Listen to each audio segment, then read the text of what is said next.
Inconditionnel abonné des Sumpi Media, bonjour et bienvenue. Notre thème du jour, vous l'avez certainement deviné, les coupures intempestives à Bamako, à Wanga Wanga, dans l'un des quartiers de la capitale.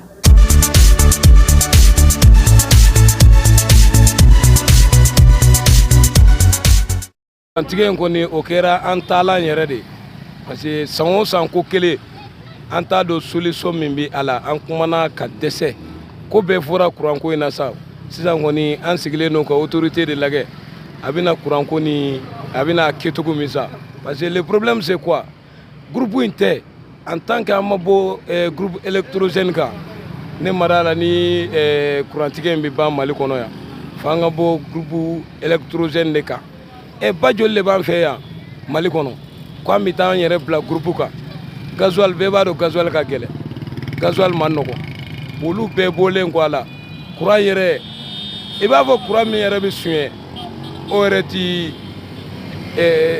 ta faso kesu lo de ka cha an yere ta do amba ke to ko miso courant tiken ko ni e ba fo akele no en tableau do de quoi. Aujourd'hui, notre thème est sur le coupure d'électricité. Quel est votre avis sur ce sujet? Bon, moi, je n'ai pas grand-chose à dire par rapport à ça parce que ce n'est pas quelque chose de nouveau. La coupure intempestive date plus de 20 ans maintenant, depuis le premier régime. Et c'est maintenant que les gens veulent le résumer, c'est-à-dire sous la faiblesse de la transition. Ça n'a rien à voir avec la transition même d'ailleurs, mais on doit quand même penser, c'est-à-dire avoir une nouvelle solution, c'est-à-dire de quitter, c'est-à-dire de l'énergie de carburant et venir à l'énergie thermique. Sinon, franchement, les gens souffrent normalement. Et selon vous, quelle est la solution?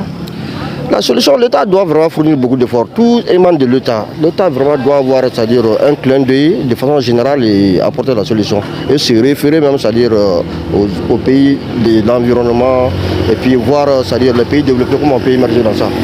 Avec plus de 30 ans maintenant, le Mali est dans la même situation. Le coupure d'électricité, c'est partout. Sur 100% de la population, 80% n'ont pas accès à l'électricité et c'est vraiment déplorable.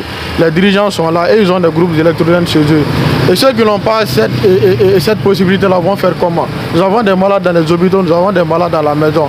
Et on continue sur cette même lancée. On nous dit chaque fois, nous allons faire des installations, nous allons faire des interventions et tout. Mais en réalité, ça n'aboutit à rien. Vraiment, qu'il remédie à cette situation-là, vraiment quoi, on en a marre. D'accord. Selon vous, quelle est la solution? La solution est simple, qu'il amène le sujet autour de la table, que les dirigeants s'asseyent pour appeler des experts, pour dire comme quoi, voilà, on a un problème d'électricité, comment faire pour améliorer la situation du Mali. Nous avons une ressource comme le soleil.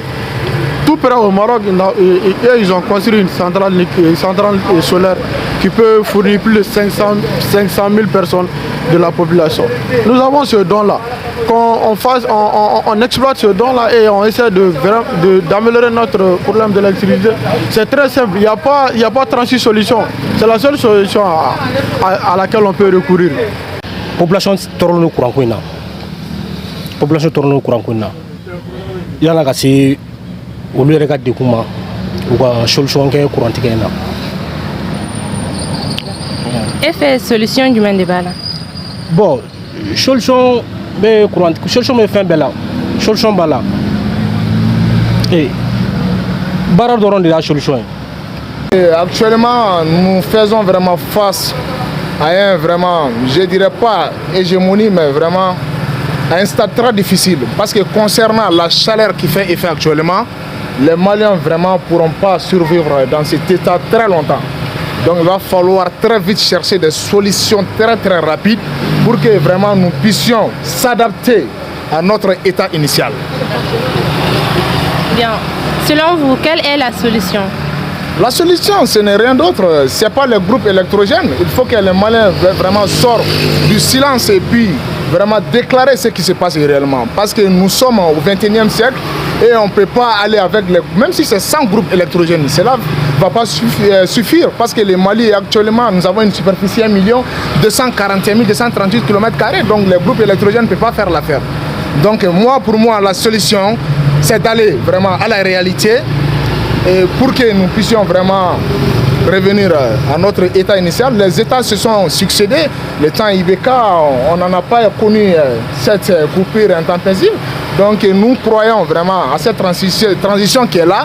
Vraiment, il faut qu'ils fassent effort pour que vraiment les Maliens puissent retrouver la paix. Et vraiment, la chaleur, ça fait mal. Ça fait très très mal. Tu sais, le Mali, actuellement, même si tu vois le goudron, par jour, il peut avoir 4-5 corbillards. 4-5 corbillards. Si tu enlèves vraiment la cause de la chaleur, tu verras que les morts, je ne dirais pas qu'ils seront minimes, mais vraiment, ça serait bien pour nous. Ministre Gabe Nyenabo, pour 330 milliards, pour nous dire le Makali Courant Nyenabo.